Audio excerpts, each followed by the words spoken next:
Hello and welcome to the 20th episode of my Crusader Kings 2 gameplay. Today we're going to deal with the Bulgarians and the King of Denmark, who will probably raise an independent revolt against me. As far as I know, the Bulgarians will mostly rise because they are still some Bulgarian Orthodox, so they will rise an independence revolt along with a few others, it seems. There's still a little bit of 50-50 if they'll actually rise or not. I'm just dealing with these rebels here. Should probably boost me up enough to actually avoid it, but I'm not taking any chances. The plan will be that I'll move this 15k stack to England and have it deal with the King of Denmark and his troops. I believe it will spawn them there. These guys will be moved down to Bulgaria so they can siege their counties, basically try and up the war score that way. And last but not least, I'll use my Levi's for everything else, basically just have them running around, sieging everything left and right, and dealing with the small forces. So I don't think they have taken anything else. I believe we have had this for a while, so can't really worry about that. Otherwise, there ain't really much to do. We're still waiting for Ireland to join Scandinavia, and Wales and Lithuania and pretty much everything. So we'll just stick to the plan, try and make it as painless as possible.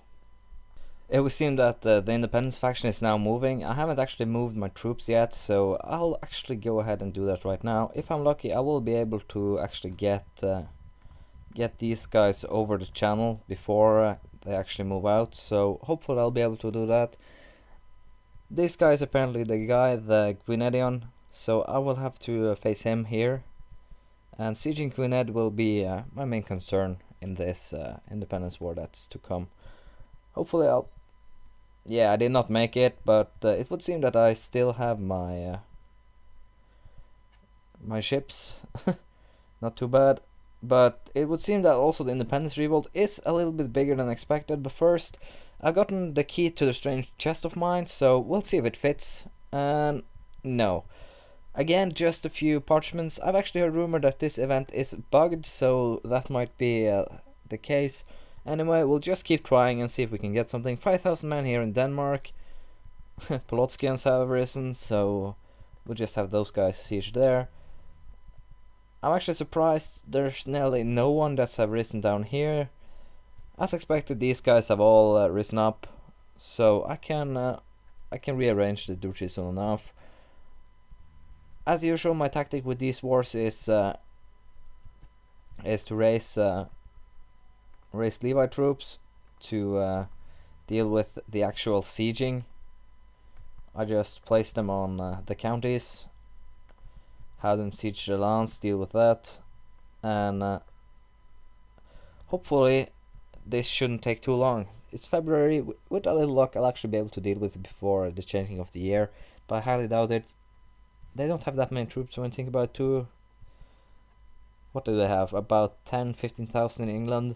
I'm sending 50,000 men over to deal with them now. They have probably 10-15,000 down here too, and then 15,000 in Greece, so I'm not really worried at all. I don't have reason to be worried. They don't have that many troops actually.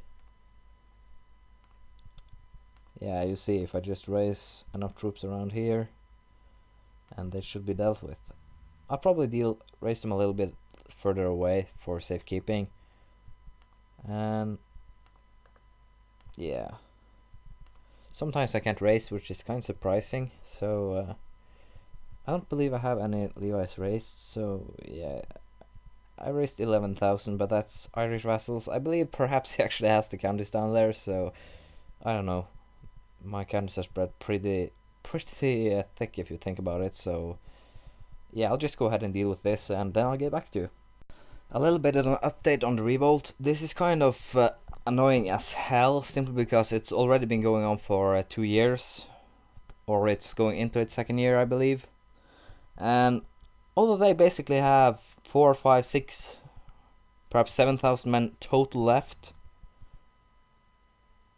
yeah, and they're not even occupying any of my lands anywhere, they still actually refuse to give up. They actually gotten 3,000 men down here now from counties that I've actually already sieged to oblivion, as you can see. And here is the funny thing. When the independent revolt actually happened, the war score is calculated in an annoyingly stupid way. Seriously. 0.19, 18, 22, 13, 12, 0.10. Seriously, there's no point for me to actually siege anything, because I've basically sieged half of all of their holdings and I only got 38%. When they sieged a single one of my holdings, a single holding at all, they actually sieged this castle, they got 4%. It's fucking ridiculous. They have little land, I have plenty of land. I also have all the lands of this guy here. The guy was actually leading the independence war, but no, not giving up this one. So all I'm doing now is send these guys around to kill people. I'm going to use these guys to siege. I'll have to siege 3 or 4 counties to get a percent, but still, it helps on. So hopefully it won't take too long before it's all over. The war is finally at its breaking point. It took sieging of this and killing a little more of his troops, but it would seem that he is actually giving up now. 85%, where the most I actually got from taking something is 2.5%, no, 261 it seems from sieging, but everything is basically below 1%. It's very rare to get over it. Battles on the other hand, many of these are worth a lot, even though the biggest stack I faced was 5,000 men. So that's kind of ridiculous. So we'll enforce our demands, and then we will have one hell of a cleanup job. So I'll get back to you once I'm done. I just finished up cleaning up after the Revolt War, or the Independence War. This has mostly been given to new vassals that are of my family mostly, and also some other counties in England has been rearranged simply because I really didn't have too much choice. I had to really rearrange them because otherwise they would be a problem later on. And also because, as I said, I want most of my kingdom or empire to be under the rule of my family. So we'll just deal with this liberation revolt here by the Scottish, and then I'll probably get back to raiding, try and improve my army a bit.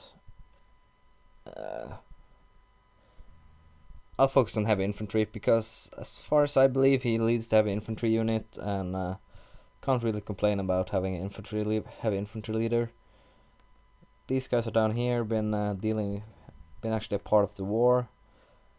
We'll just hire 2 more, and other than that, now I don't really think there's much happening. Let's see here. Yeah, it's at 84. And this one is at 65, so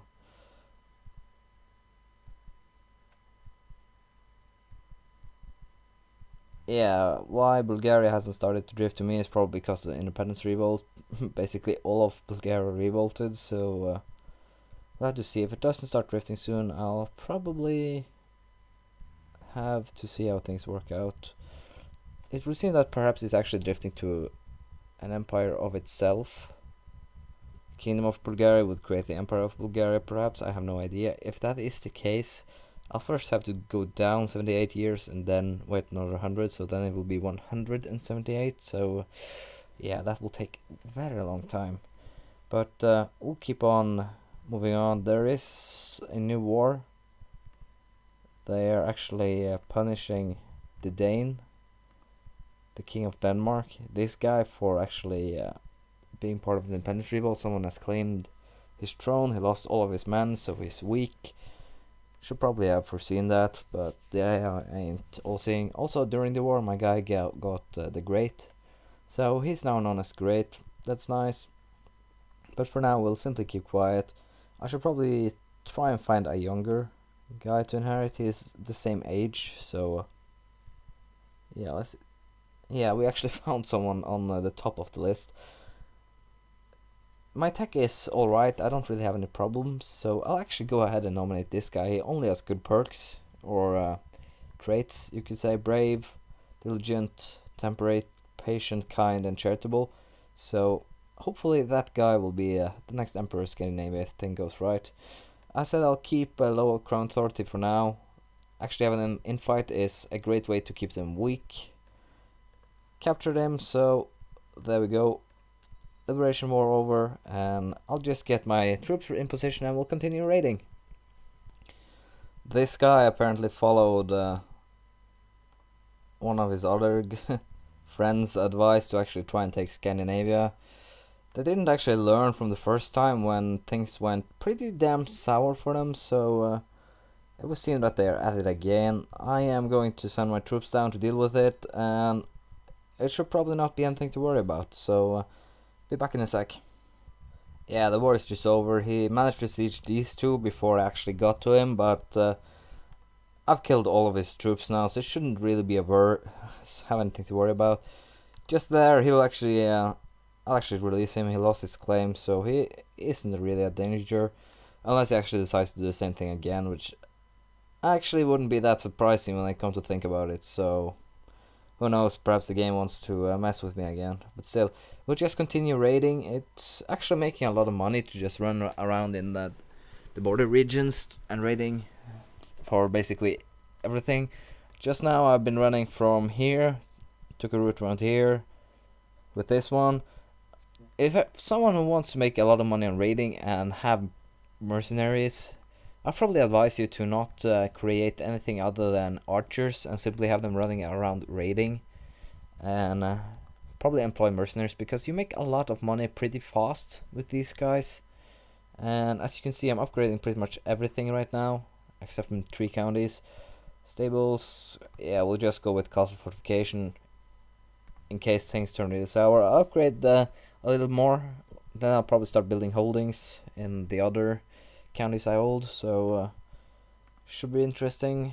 And yeah, I don't really have that much left to upgrade. Some housecarls, and in Eveland we can build, yeah, let's go with housecarls there too.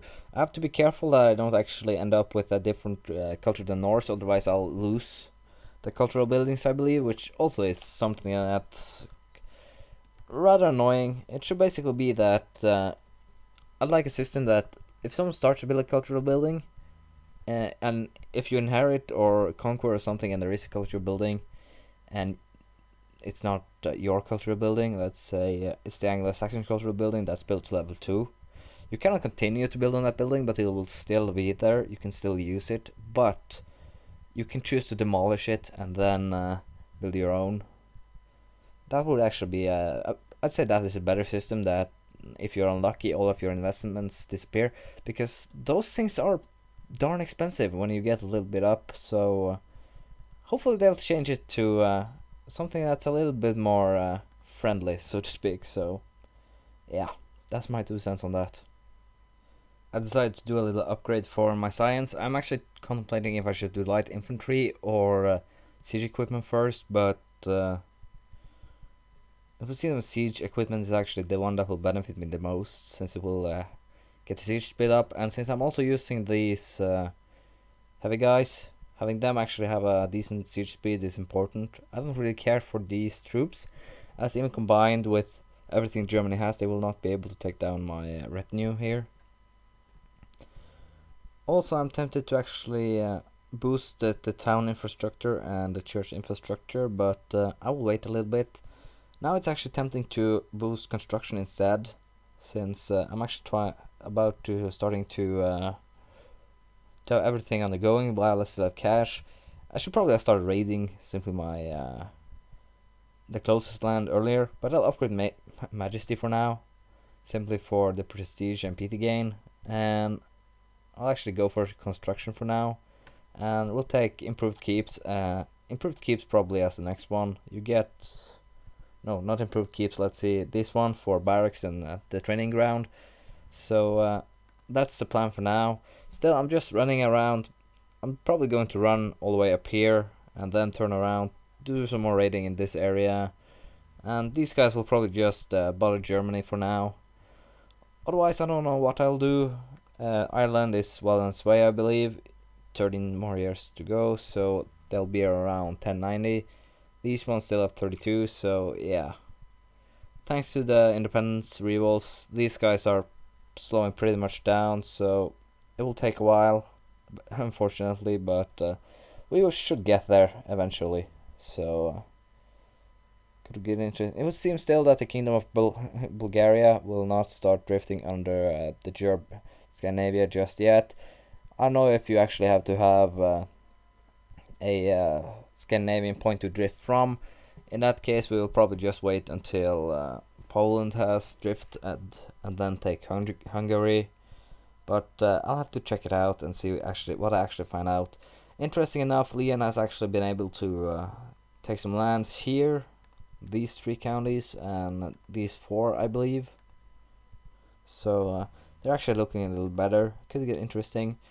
The ruling family of these guys, the Nasrid, no, not the Nasrid, the Caliph has actually changed, so they will actually probably be stable for a little while now. The Byzantines are stabling also. The only problem they have is us. It also seems that my guys have taken these 2 counties right here. Did not notice it. Probably checking the video later. They'll probably have taken it a while ago. Also, these guys have taken all of Flanders now, I believe. Yeah. No, they're still missing Boulogne. But we still have most of Flanders, so things are looking up. Frisia should probably soon start drifting. We'll just have to take this, and I'm actually tempted to move on and do it. It's half a duchy, so it isn't that much, so should probably just go ahead and do it. I'll do some more raiding, then I'll go ahead and fix it, so to speak. I just declared war for both counties. It's simply conquest wars, it's not holy wars, so there won't be that many people joining in. I believe my archer retinue will be more than enough to deal with this one, so I'll simply have them do it. Called in a few people, but still, it's regular allies. I believe in conquest wars they can't actually call in allies or call in brothers of the faith, as it is. They have to have allies of their own, but I'm not sure. And right now I see a 24,000 man stack. That's quite scary when I think about it, so should probably fetch my 15,000 men just to be on the safe side. But as you can see, sieging goes very fast with these guys, so I don't have anything to worry about in that department at least. I get my 50,000 guys, get them to take them down, the 22,000 Frenchies, and that should probably give me quite a bit of war score too, so hopefully things will work out. This guy actually gave it fairly quickly. I just need to get right over 52%. Can't really complain. All I want is the city. If it gives it up easily, that's fine. This guy, more of the stubborn type, should probably give up now though. Let's have a look-see. And no, we'll have to send these guys down to actual Burgundy, which is kind of scary because it's center land. I can't use my ships to save it, and right now it seems Italy is in one hell of a breakout town, so I wouldn't be surprised if one of my guys actually snatches some land. Doesn't seem like they're actually aiming for it, so we'll simply have to stay put and see what they'll do. They have it with snatching land, so I guess they will. I wish Aquitaine actually was one county, because soon I will be able to declare great holy wars, and it would be great to actually be able to take Aquitaine as one, but doesn't seem like it. Actually, as soon as I can declare a great holy war, I actually believe I will take Burgundy and Aquitaine. I will actually make, after the first great holy war for Germany, I will take this on my own.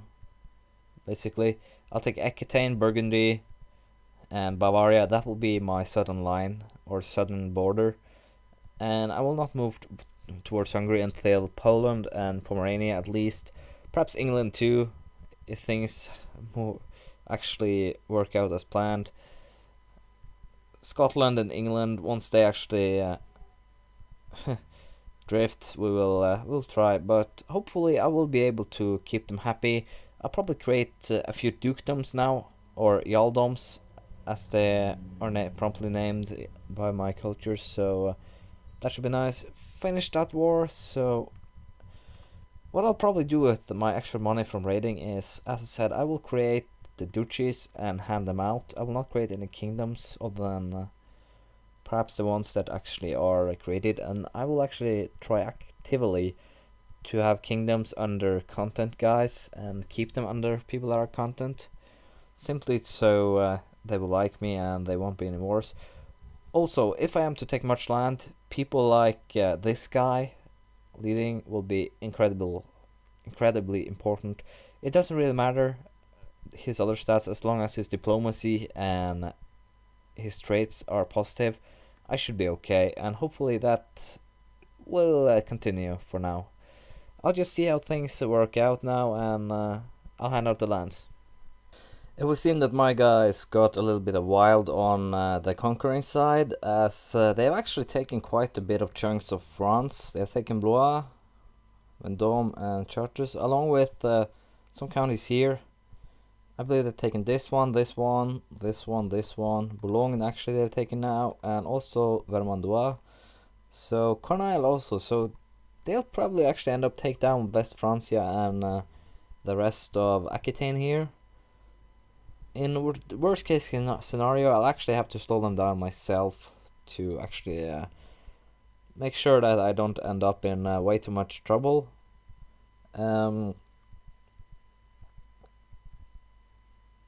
Yeah, I'll have to keep a limited Crown Authority, or a low as it's called now. It was limited before.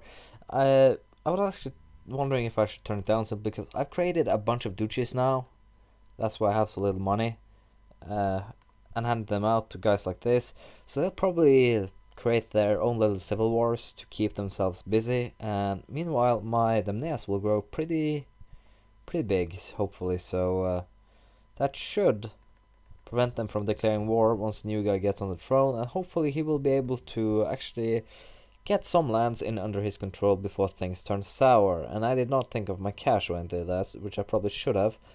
And now I might go in minus, or no, I'll make it, so no worries there. Other than that, they have also taken Hawkiee, but other than that, they have seemed quite quiet, even though I believe they will try and take this and make a land bridge between northern Scandinavia and the Greece department, so to speak. I want to check the religious map, and most of our lands are actually Norse now. Bulgaria hasn't turned yet, which is not surprising as we just acquired it. But as you can see, nearly all of my lands here are Norse. They're just 1, 2, 3. Yeah, a few ones that still resist. This one up here, the Valdesian heresy, and one Catholic Christian, 2 actually, left in Britannia. So, religion-wise, we are in complete control. Culture-wise, we're also, you can see the Norse have started to spread. They're actually getting larger belts here. Another one in Ireland. Norwegian is also spreading, unfortunately, and it will keep spreading until the year 1150, as I said. I hope that the event that you can actually choose to be Norwegian, Swedish, or Danish also disappears then. If not, I will have trouble, because then I will have to flip them to another culture first. Then I can actually try and flip them back to Norse, which would be an incredible, annoying thing to do. So we'll have to see how it works out. Norse is very much spreading in Eastern Europe, so to speak, and give it 50 more years and it'll probably all be dotted. 50 years, 100 years or so, and all of the British Isles and eastern part here will probably be dotted Norse. Give it 100 more years and all of this will probably dotted Norwegian, Swedish, and Danish, which would be kind of annoying. Norse is still surviving down here, which is kind of nice. Still not spread to Italy. Can't really say I'm surprised about that. But I'll probably end this episode here, and next time we'll just continue in the same trail. Try and keep things down, slowly expand, and still actually try to make things fall under our empire. It's taken far longer than it should. If it hadn't been for the revolts, I believe Ireland and perhaps also Lithuania will actually be already under the empire. So that's a bit of a letdown, but still, we'll just have to wait, and we'll continue later. Frisia started drifting. Bulgaria is still going back, so we'll simply have to wait. But I want to say thank you for watching, and please leave a comment, some criticism, some praise, what you want me to do, what you believe I should have done, anything really, and I'll see you later. Bye.